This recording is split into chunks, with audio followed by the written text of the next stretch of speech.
পাট খেতে যাবি আমার লগে? ওই চান্দু, হিজা হিজা কইরা এত মধুর সুরে ডাকতাছস কেন? যাবি আমার লগে পাট খেতে? এই, আমি তোকে নিয়ে পাট খেতে যাবো কেন? আমি ফাইট করার জন্য তোকে রেখেছি।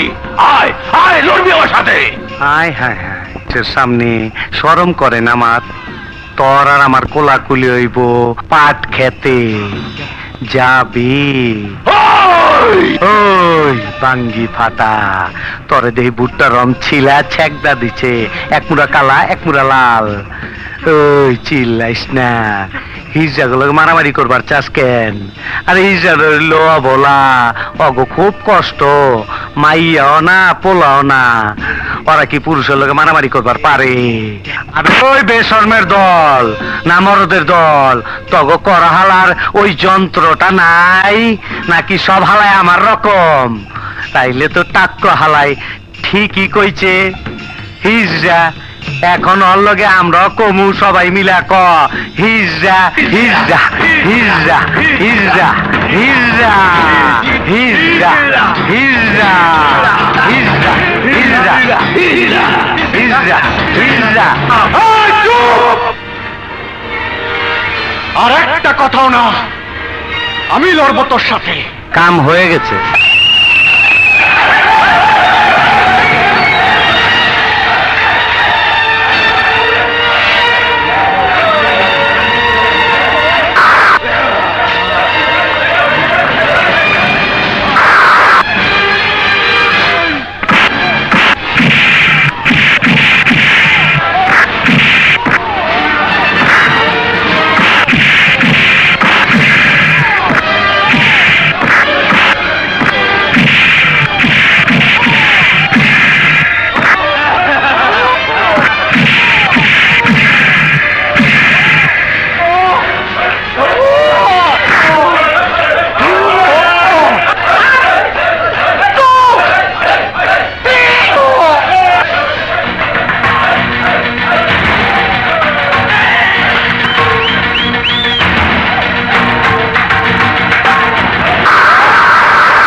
এই 1,00,000 টাকা দিয়া বইনের ধুমধাম করে বিয়া দিয়া পারবি? আমার বোনের বিয়ে তুমি কি করে জানলে? খালি তোমার বইনের না, তোমার বাইরের ভিতরের সব খবর আমি জানি। কি জানো তুমি? শুনবা, তোমার জন্ম কোন গলিত? তোমার বাপ আছিল আফ্রিকার মধ্যে আরবপতি। ওইখানে যখন পাইবার লাগলো তখন তোমার বাপে সয় সম্পত্তি সব বেচা 2,000 কোটি টাকার হীরা চুন্নি পান্না কিনলো। কও মিছা কথা কইলাম? কও। না, সত্যি। বাবার চিঠি থেকে আমি সব জেনেছি। না, সব জানো নাই। সব জানতে হইলে এই কটন রে লাগবো। কটন? ও কি জানে? সব জানে।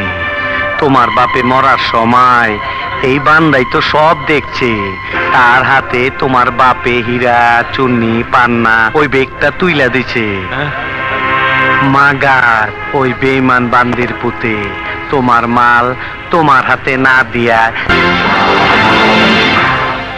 ম্যানেজার সাহেব। জি স্যার। ওদের যা করণীয় সব বুঝিয়ে দেন।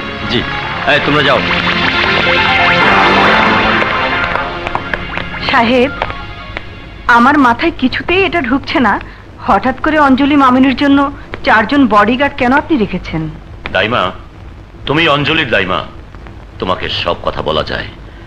একটা অদ্ভুত লোক আজরাইলের মতো আমার পিছু নিয়েছে। অদ্ভুত লোক? কে সে? এক হিজড়া। হিজড়া? হ্যাঁ, নানাভাবে সেই ভয়ঙ্কর মানুষটি আমার ক্ষতি করতে চাইছে। এ সময় আমার একমাত্র মেয়ে অঞ্জলির সিকিউরিটির খুবই প্রয়োজন। কিন্তু হঠাৎ করে ওই বিশ্রী মানুষটি আপনার ক্ষতি করতে চাইছে, এর কারণ কি? আপনি একজন সৎ মানুষ, এর মধ্যে আমার সারা জীবনের সঞ্চয় রয়েছে। এই দিন আমার ছেলের ঠিকানা, দয়া করে এই সম্পদগুলো আমার ছেলের হাতে তুলে দেবেন ভাই। আমাকে কথা দিন।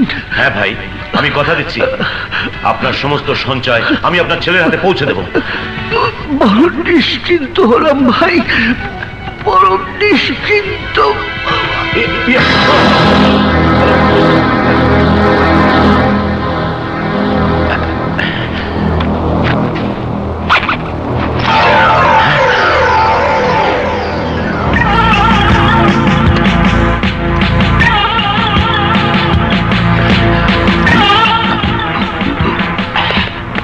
এই দুবাইতে তোকে কিছু বলবো না। ঢাকা এয়ারপোর্টে তোর জন্য অপেক্ষা করছে মহারানী।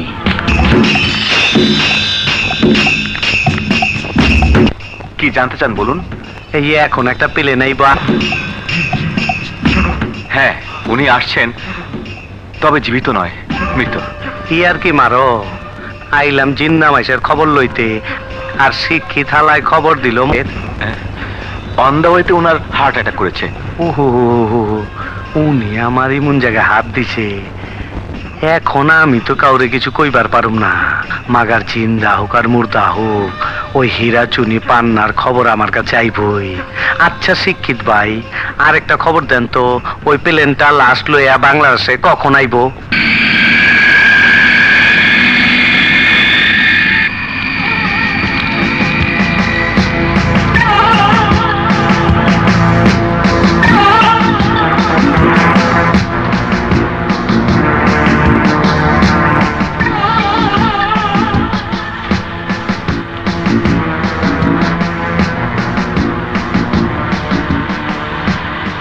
লাশ তো আপনার সাথে।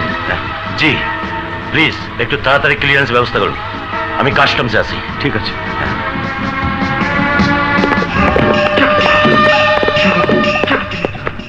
লাস্টটা এখন গায়েব করতে হইব, কারণ হের মধ্যে মালটা আছে। না, ওই কফিনের ভিতরে কিছুই নাই। আজ ওই কফিনের সাথে লোকটার সঙ্গে। ধর হালারে।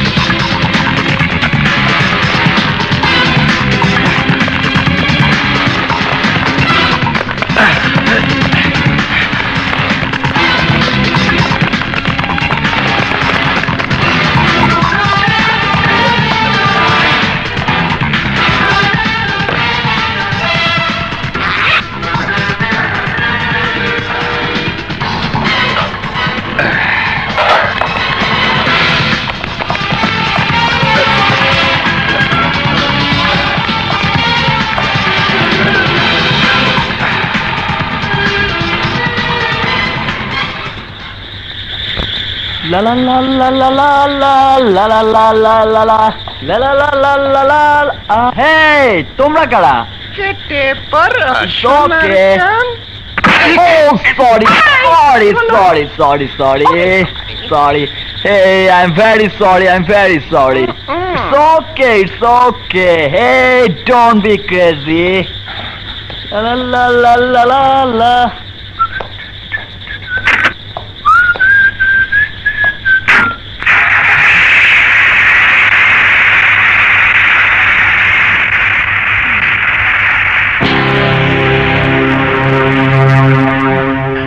যে সম্পদের জন্য আমি নিজের জান বাজি ধরেছিলাম, এভাবেই ওটা আমার হাত ছাড়া হয়ে গেল। অসহায়ের মতো আমি শুধু চেয়ে দেখলাম। আমি জানি না কোথায় হারিয়ে গেছে সেই সম্পদ, কিন্তু ওই হিজড়ার বাচ্চা তো জানে না।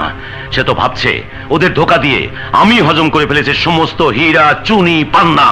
বান্দির পোলার কাছে আছে ওই মালটা, আর কোন জায়গায় হাত দিলে মালটা বাইরে হইব এইটি হালাই মগজ থেকে বাইরে হইতাছে না। ব্যাস, তুমি যে এত গোপন তথ্য ফাঁস করে দিচ্ছ, তোমার উদ্দেশ্যটা কি? উদ্দেশ্য একটাই, আমি হিজড়া ক্ষমতার কতটুকি। এই যে কটন রে দেখতাছো, হ্যাঁ কিন্তু পুরো একটা জিন্দা লাশ। এই এতক্ষণ ধরে আমার লগে আছে, ওরে কোনো কথা কইতে দেখছো? বান্দার মুখে জবান নাই, ওর জবান কাইরা নিচে ওই বান্দির বাচ্চা এসকে মজুমদার।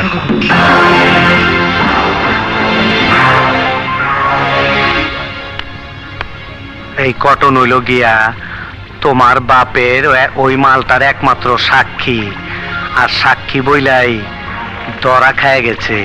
কিভাবে? তুমি তো জানো হিজড়াগো কোনো সন্তানাদি হয় না, কিন্তু মায়া মহব্বত তো আছে। সেই মায়া মহব্বতের টানে এই কটন তার সারা জীবনের কামাই দিয়া আফ্রিকার ডাক্তার দিয়া একটা টেস্ট টিউব বাচ্চা পয়দা করে। 5 বছর পর সেই বাচ্চারে নিয়ে দেশে ফিরতাছিল। ওই বান্দির পুত এসকে মজুমদার ওর মুখ বন্ধ করণের লাইগা ওই অবশ শিশুটারে বন্দি করে রাখছে। ওই চিঠিটা দে। এই দেখো চিঠি।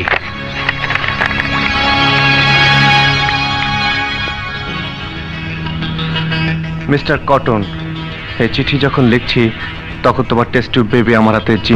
তুমি যদি পুলিশের কাছে মুখ খোলো অথবা আমজাদ খানের হীরার কথা কারো কাছে বলতে চেষ্টা করো, তবে তুমি তোমার সন্তানের লাশ নেবার জন্য তৈরি থেকো। এটি SKM। বান্দির বাচ্চা একবারও ভাবলো না ওর নিজেরও একটা জুয়ান মাইয়া আছে।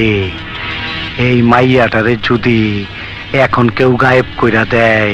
দাঁড়াও দাঁড়াও দাঁড়াও দাঁড়াও, তোমার সমস্ত কথা থেকে একটা কথাই আমি নিলাম। এসকে মজুমদারের মেয়েকে হাইজ্যাক করে এনে আমার বাবার সম্পদ উদ্ধার করব এবং এবং কটনের সন্তানকে ফিরিয়ে আনবো। আরে শোনো, হাইজেক করা আনুনের দরকার কি? মাইয়া যখন বড় হইছে বিয়া শাদি তো দিবই। আর তুমিও তো দেখতে একদম সিনেমার হিরো লেহান।